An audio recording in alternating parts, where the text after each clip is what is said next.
Арма ақ дидарлы көрермен. Академик Евней Арыстанұлы Бөкетов атындағы Қарағанды университетінен сөйлеп тұрмыз. Армысыздар, ақ бантикпен мектеп бітіріп, бақыт құшағында шаңырақ құрып, қайдасың мен бала тербеткен отандастар. Университетіміздің оқытушы ұстаздары, қадірменді әріптестер және қымбатты студенттер. Қазақ музыкасының қорын байытып, қазақ даласын әнмен тербеткен дара арда тұлға Шәмші Қалдаяқовтың 90 жылдығына арналған кездесуге қош келдіңіздер. Әр жүректе, әр әулетте, еліміздің түкпір-түкпірінде орындалатын әндер бүгін Zoom платформасында шырқалмақ. Кешімізді бастамас бұрын Шәмші Қалдаяқов жайлы видеоға назар аударайық.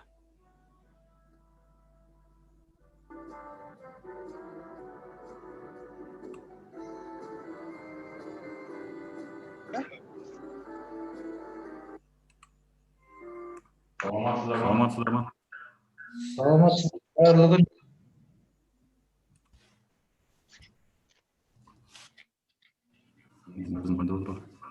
Құрметті қатысушылар, микрофондарыңызды өшіріп қоюларыңызды сұраймыз. Ал қазір Шәмші Қалдаяқов жайлы промо-роликті тамашалауға шақырамыз.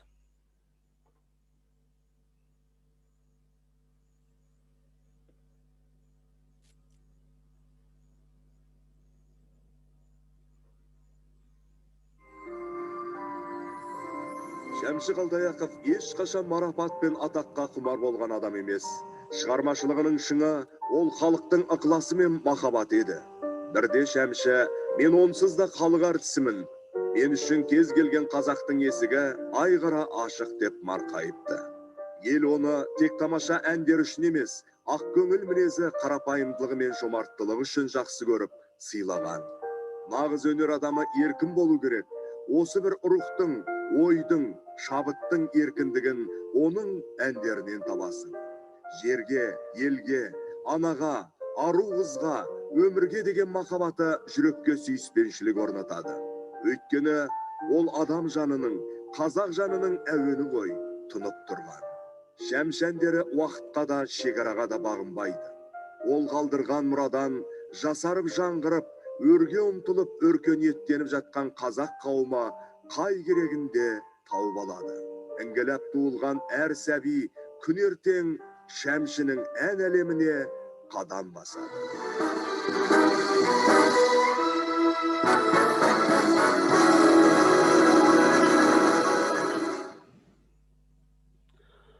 Алаштың маңдайына бақ боп біткен, ұлы композитордың әндерімен бірнеше ұрпақ өсіп келе жатыр. Біздің елде Шәмшінің әндерінен жиі орындалатын бірде-бір туынды жоқ шығар. Ал бүгінгі кешіміздің шымылдығын ашатын, дарынды композитордың тұңғыш туындысы болып табылатын, бағын ашқан маңдай алды әсем сазы, Шәмші ағамыздың алғашқы әні «Ақ маңдайлым». Назарларыңызда республикалық, облыстық байқаулардың лауреаты, математика және ақпараттық технологиялар факультетінің 4-ші курс студенті Динара Абдықадырова. Қарсы алыңыздар.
Жаратушыдан берілетін дарынды ән сияқты. Егер құнарлы топыраққа түссе, жайқалып өсіп жеміс береді. Осы жағынан келгенде Шәмшінің жолы болды. Ол жастайынан жаны әнге құмар ортада, өнерлі отбасында өсті. Алғашқы әндер, алғашқы саздары ол өзінің ерекше дарынды ата-анасынан естіген. Оның әкесі саусағынан бал тамған ұста болатын. Музыкалық аспаптарда ойнап, аздап өлең жазатын дейді. Ал анасы ән айтатын. Бала Шәмшінің ән шығаруға деген құмарын оятқан осы кісілер. Әсіресе бесікте жатқаннан қазақи әуезді әндермен әлдилеп тербеткен анасының ықпалы үлкен болса керек. Сол бір сәби кезінен құлағына сіңіріп өскен бір ән, атақты әсеттің әні Құсыни Қорлан екен. Осы әнді жүрген жердің бәрінде ыңылдап айтып жүретін. Тіпті осы әндей бір ән жазып қалдырсам, арманым жоқ дейтін көрінеді Шәмші Қалдаяқов. Мінеки, бесікте жатқан сәбиді болашақ үлкен композитор болуға әлдидің құдіреті, ананың даналығы қандай десеңізші. Ендеше келесі әнді ұлы композитордың анасына арнап шырқайық. Шәмші Қалдаяқовтың әні «Ана туралы жыр».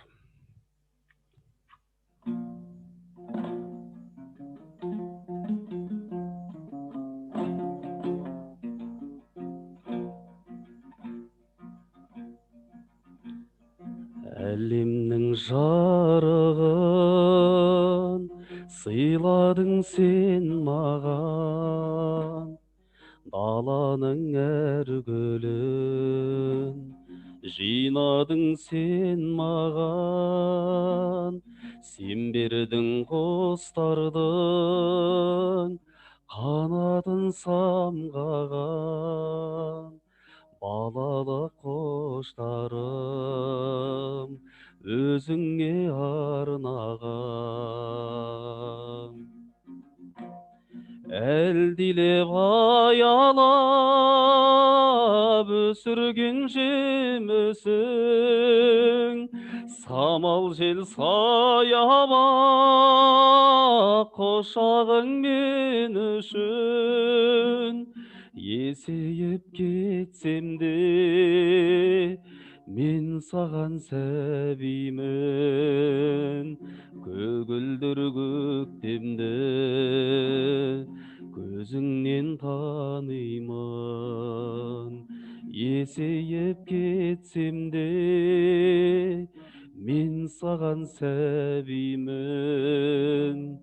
көгілдір көктемді көзіңнен танимын.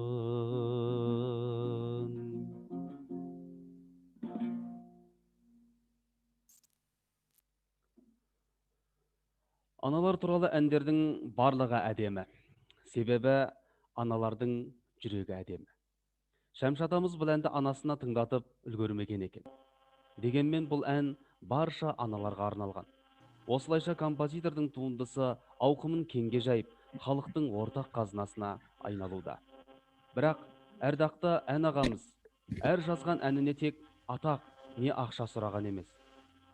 Қарапайымдылығымен халықтың ұлы тұлғасына айналған жан. Біздің мақсат та болашақ ұрпаққа осы бір қарапайымдылықты, адамгершілікті үйрету. Шәмші атамыздың әндерін бірінші рет тыңдағаннан ақ кез келген жан бірден елітіп, әсерлі сезімге бөленуі де композитордың әнді дүниеге әкелудегі шынайылығы мен тазалығын білдірсе керек. Ал композитордың өмір жолымен таныс болған жан тіптен керемет әсер алады. Ендеше дәл осындай әсерлі сезіммен шабыт алған келесі өнерпазымызды назарларыңызға ұсынайық. Шәмші Қалдаяқовқа деген арнау өлеңімен философия және психология факультетінің 3-ші курс студенті, жас ақын, қалалық, аудандық, облыстық жарыстардың бірнеше дүркін чемпионы, республикалық турнирлердің жүлдегері, республикамыздың Біргеміз білім жобасының волонтері, 2020 жыл Абай Құнанбайұлының 175 жылдығына арналған облыстық мүшәйраның гран-при иегері Жұман Бектас. Қарсы алыңыздар. Армысыздар. Бүгінгі отырысымыздың Мұхтар Шоқановтың Қалдаяқов өлеңі. Бар қазақты тамсандырған, Таңнан таңға ән салдырған, өзің әнмен пар салдырған шәмшедің, жорсығанның көбісі құры сүлде, ешкім көзі тірісінде, ән көгінен дәл өзіңдей таба алған жоқ нәрседің. Қандай ғажап керемет ипатсың, ұлылыққа еліктегіш отсыз, нәрсіз көздер көп, біреулер жүр саусағының көмегімен сазгер көп. Ал сен ұлы жүрегіңмен, пейіліңмен, тілегіңмен, күллі тамыр тірегіңмен, сарын едің алдыңа жан салмаған, ол сезімін арқалаудан салмаған, отырардың еңкеймеген рухын, әр қазаққа ән арқылы жалғаған, бәлкім, содан маңдайыңның қасіреті тым қалың. Пенделікпен, күнделікті көп көрсең де сынбадың, заманында ұшырсаң да әннің ебірсін қарын, тіпті сазгер қоғамына мүше болмай кеттің ол. Ерлік шығар, сондай сәтте еңкейместен тұрғаның. Өкпелеме қазағыңа, өкпелеме іңкәрім, жігіттің бір жарқын едің, дәуірдің сом алтын едің және арая. Бірақ сенен әлде қайда қымбатқа бағаланды қалай. Солай көшкен бұл даладан ұлылардың қалай. Мына шақта ізгіліктің тауы тозған кезеңде, қырандардан қораздармен тау қозған кезеңде, хат тұлпарды топ жабаға, қалың шаңға шауып озған кезеңде, айналдың сен, енді ешкім бөгей алмас екен. Енді саған өшпес, өлмес атақ, даңқтың кесесі. Келгендігін досың түгіл, қастарыңда сезеді. Кеш болса да жадыра бақ, еркеле бақ еліңе, ұлтымыздың ұлы өзені, Қалдаяқ қыз өзені.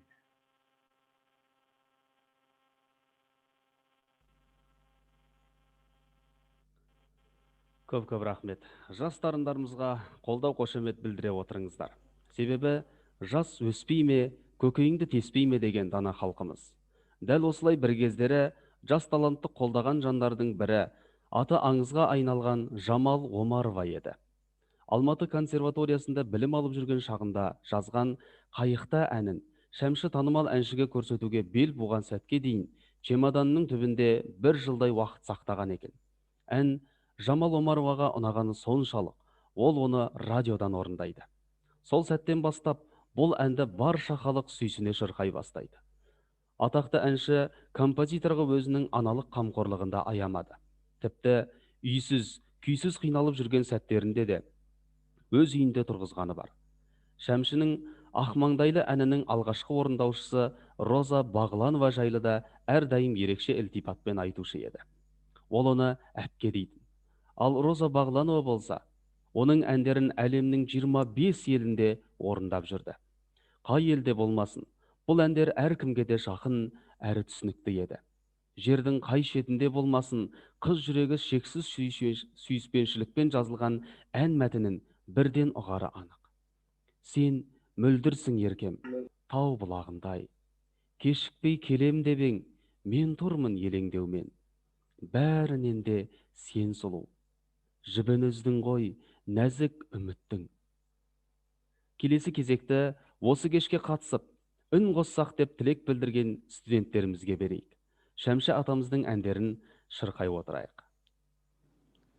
Бірінші болып бастайтын заң факультетінің студенті Темірхан Азиза. Әнім сен едің. Сәлеметсіздер ме? Құрбым, жан құрбым, бала кезімнен бақыт көрушем, қара көзімнен кеттің ұмытып, мәңгі ұмытып, жібін үздің ғой, нәзік үміттің. Рахмет. Дәл осы әнді жалғастырып, педагогика факультетінің студенті Сырымбетова Арайлым да шырқамақ.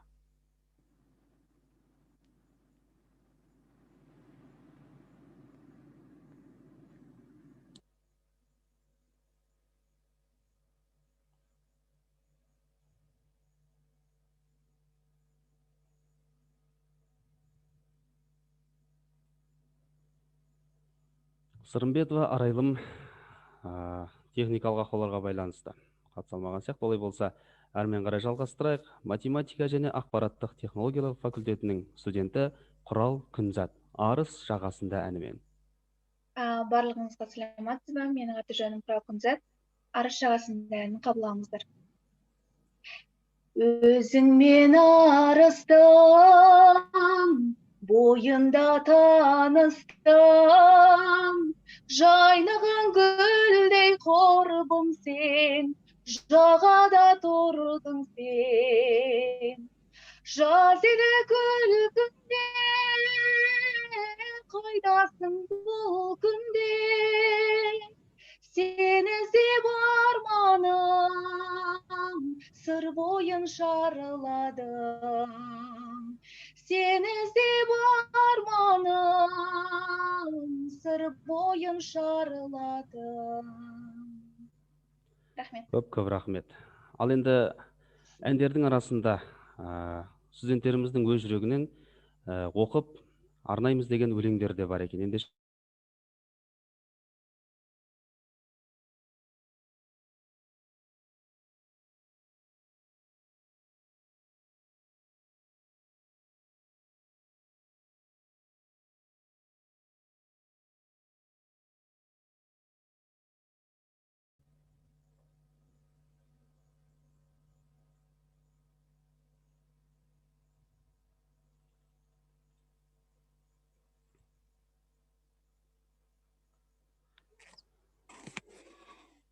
Жүрек сыры, мен туыппын ақпандатқан боранда.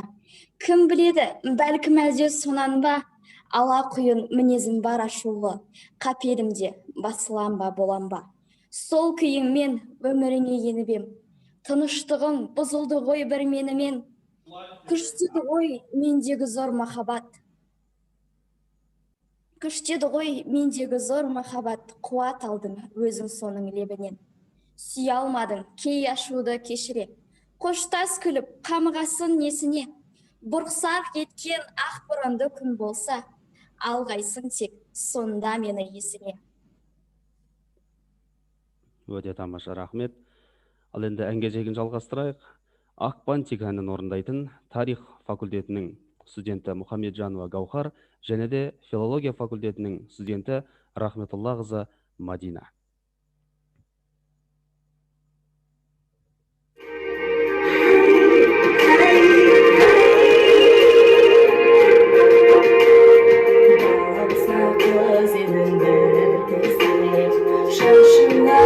Бантик байлаған, өзгеріп кетіпсің бұл күнде.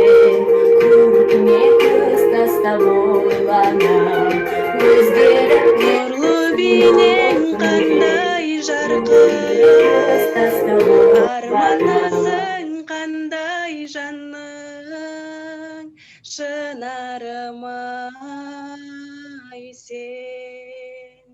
Мөлдірсің еркем, тау бұлағындай, сен мөлдірсің еркем, тау бұлағындай.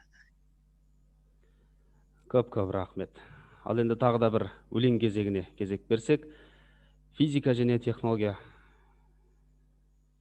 техника факультетінің студенті Жұмабек Жібек.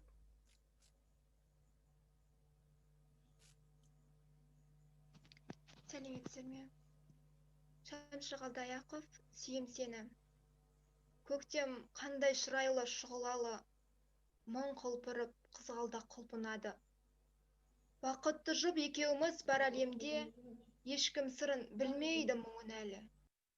Таңғаламын келбетіңе қараймын да, ғарыштағы сәулелерден жаралдың ба? Сүйем сені, оттай ыстық жүрегімнің аралында. Жан жүрегім елжіреп сағынғанда, бір сен едің аңсаған таңлы тауда. Сөзді алды жалғанда жұлдыздарға, көп қарадым, көп мынау сағымдарға. Асыл жарды аяулы ақ білегі, аялаған арманың тәтті лебі. Жалғыз сыры айнымас махаббатым, тебірентті, толғатты қатты мені. Таң қаламын, келбетіңе қараймын да, ғарыштағы сәулелерден жаралдың ба? Сүйем сені, оттай ыстық, жүрегімнен аралдында. Сүйем сені, сүйем сені, сүйем сені, оттай ыстық, жүрегімнен аралдында. Көп рахмет. Шәмші Қалдаяқовтың кез келген әндері болсын, өлеңдері болсын, әнге сұранып тұратына сөз. Ендеше әнді жалғастырайық. Келесі болып экономика факультетінің студенті Әзез Балнұр «Өмір өзен» әнімен. Қайырлы күн. Бізге өмір шешесі ерте біледі. Қоластас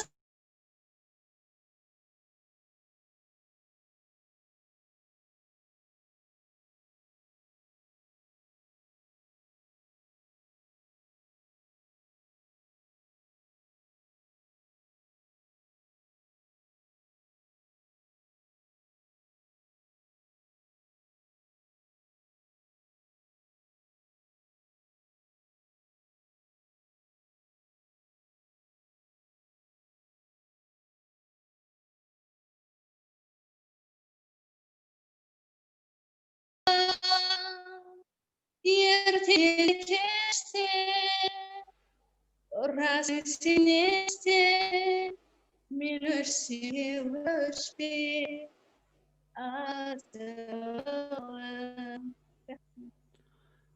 Көп рахмет. Тағыдан кезегін жалғастырайық. Физика техникалық факультетінің студенті Кенжалиева Карина ән жолдаймын дейді. Сәлеметсіздер ма? Сен сұлу әні. Жаз күнінде жайнаған, масатыдай жер сұлу, аққу қаздар тойлаған, айдың шалқар көл сұлу, өзгеден де ең сұлу, өмірлік дос тең сұлу, өзім сүйіп ұнатқан, бәрінен де сен сұлу, сен сұлу. Рахмет. Көп рахмет. Келесі болып педагогика факультетінің студенті, біздің сүйікті студенттеріміздің бірі Абылаев Әл-Фараби «Қайықта» әнімен. Барлықтарына сәлеметсіз бе? Болсақ тағы жана таныс, жүрсек талғаш қайықта. Ұшқыр қиял кетті алыс, бұйырмашы айық па. Самал болар толғандырған, айдың шалқар көл беті, сәулем мені ойландырған, сенің жарқын келбетің. Сәулем мені ойландырған, сенің жарқын келбетің. Рахмет. Көп рахмет. Сонымен қоса бізде студенттермен бірге біздің оқытушылық құрамда қатысып отқан біліп отырсыздар. Сондықтан да оқытушылар арасында, қызметкер арасында Шәмшінің әндерінен айтам деуші жандар болса, сегіз қырлы, бір сырлы ұстаздарымыз болса, сіздерге де мархабат, ән кезегін беруге дайынбыз. Микрофондарыңызды қосып, әуелетіп ән шырқасаңыздар болады. Ал оған дейін физика келесі соңғы студентімізді ортаға бір өнерін салайық. Ән аға өлеңімен Рауандин Тілеужан. Сәлеметсіздер ма? Рауандин Тілеужан, ән аға. Ән ағасы дара туған қазағымның бағына, бұл арнауым арналады қазағымның ұлына. Сазда әуен жүректерді тербеткен сіздей сазгер бір туады мың жылда. Шәмшаға деп мақтан қылар қазағым, құрметпенен еске алады ұрпағын. Талай әнші, талай ақын пір тұтқан, қазағымның ұлысы деп жырлатқан, сыңғырлаған бұлақ үні секілді. Таңғажайып сиқыр дауысы иесі, шуақ шашып жыр еткен, көңілімді еліткен, қазағымның мақтаны ән ағасын жыр етем. Рахмет. Көп рахмет. Рауан Динтлеужан бізде дене тәрбиесі және де спорт факультетінің студенті болатығын, мінекей біздің студенттер жан-жақты екенін, 8 қырлы бір сырлы екенін танып жатсыздар. Ал енді оқытушылар құрамынан Шәмшінің әндерінен, естілмей жүрген, айтылмай жүрген әндерінен бір ауыз шырқап берем десеңіздер, мархабат.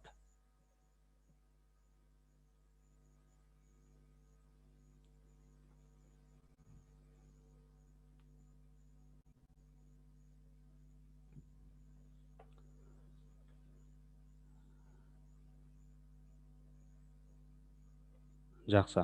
Олай болса, жалғастырайық.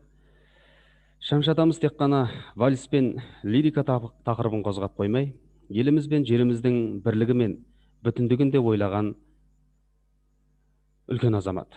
Әсемде ақылды көгерім жасты ғана емес, ересек, егде қауымның да сан түрлі мамандық, алуан ұлт адамдарының да көңілін баурап алды. Халық арасында әсіресе күллі отаншылдық, елшілдік нотасын таппасқан менің Қазақстаным туындысы айрықша мәшһүр болды. Бұл әнге сөз жазу міндетін саралай таңдап келіп, Жұмекен Нәжімеденовке артыпты. Әнді радиодан күні-түні ойнатып, қазақ даласының рухын оятсақ деп, өзімізше жасаған азаматтығымыз, дейді композитор. Ал сол әннің өміршеңдігі мен асқақ рухының арқасында 2005 жылы елбасы Нұрсұлтан Әбішұлы осы әннен шабыт алып, өзіндік үлесінде қосып, ән мәтініне заманауи Қазақстанның келбетін кіргізіп, бүгінгі таңда әр қазақстандық мақтанышпен шырқайтын ән ұранымыз болып отыр. Осындай кемеңгер адамның өмірбаяны мен шығармашылығын 30-40 минутқа сыйғызу мүмкін емес. Десек те, бастамасын жасап, бұлақтай көзін ашып берсек те арман жоқ. Бүгінгі игі бастамамызға себепші болған абзал басшыларымызға сөз кезегін беріп, түйіндеуге рұқсат етіңіздер. Сөз кезегі академик Евни Арыстанұлы Бөгетов атындағы Қарағанды университетінің әлеуметтік мәдени даму жөніндегі проректоры Сыздықов Мейіржан Жәкенұлына беріледі. Рахмет, құрметті студенттер, қадірлі әріптестер. Биылғы жыл қазақ үшін үлкен мерейлі тойға, мерейлі жылға толы жыл. Оның бастысы өзіміздің университетіміздің іргетасын қалаған академик Евни Арыстанұлы Бөкетовтың 95 жылдығы. Одан кейін бүкіл әлем болып атап өтіп жатқан Абайдың 175 жылдығы және Әл-Фарабидің 1550 жылдығы, 1150 жылдығы. Міне осындай мерейлі тойлардың қатарында биылғы жылы аталып өтіп жатқан Шәмші Қалдаяқовтың қазақ вальсі королінің 90 жылдығы бұл кең көлемде аталып өту керек болатын. Енді дегенмен, әлемді жайлаған індеттің арқасында сіздермен біз осындай форматта кездесуге тура келіп отыр. Сондықтан да бұл қазақ үшін, қазақтың өнері үшін бұл үлкен тұлға Шәмші Қалдаяқов 70-ші жылдардағы, 80-ші жылдардағы біздің әкелеріміздің, біздің ағаларымыздың үлкен брендіне айналған әнші, композитор болатын. Міне, ұлы шығарма, тарихи шығарма бұл мәңгілік, себебі Шәмшінің әндері бұл ұрпақтан ұрпаққа жалғасын тауып, ұрпақтан ұрпаққа жалғасып келе жатқан өнер. Сондықтан да құрметті әріптестер, студенттер, енді алдағы кезеңдерде осындай үлкен шараларда сіздермен біз бірге отырып, бір-бірімізді құттықтап, бір-бірімізбен қауышып, кең сарайда өткізуге Алла нәсіп етсін. Сол күндерге тезірек жетуге асықпыз. Соны амандық болса, келесі кештерді үлкен біздің студенттер сарайында кездесіп өткізуге жазсын. Сіздерді көруге асықпыз. Құрметті студенттер, сіздерге сабақтарыңызға оқуларыңызға сәттілік тілейміз. Мынау осындай уақытта сіздермен біз бірге осы кішкене болса да ән сыйлайық деп, сіздерден әннен жыр шашу шашайық деп ұйымдастырып отырған шарамызға құтты болсын айтамын. Ұйымдастырып отырған мынау студенттер сарайының диригоры бар, Бекарыс ұстазымыз бар. Сіздерге көп рахмет айтамыз. Құтты болсын. Көп рахмет Мейіржан Жәкенұлы. Осындай бастамаларыңыз, игі істеріңіз студенттерімізге де, оқытушыларымыздың жүрегіне жылылық сыйлайтыны сөзсіз. Расымен де осы бір ауыр індет елімізден барынша оңайлықпен, жеңілдікпен жылдамдатып кетсін деп тілейміз. Осымен бүгінгі біздің кездесуіміз аяқталды. Әдеби музыкалық кеш студенттер сарайының бастамасымен өтті.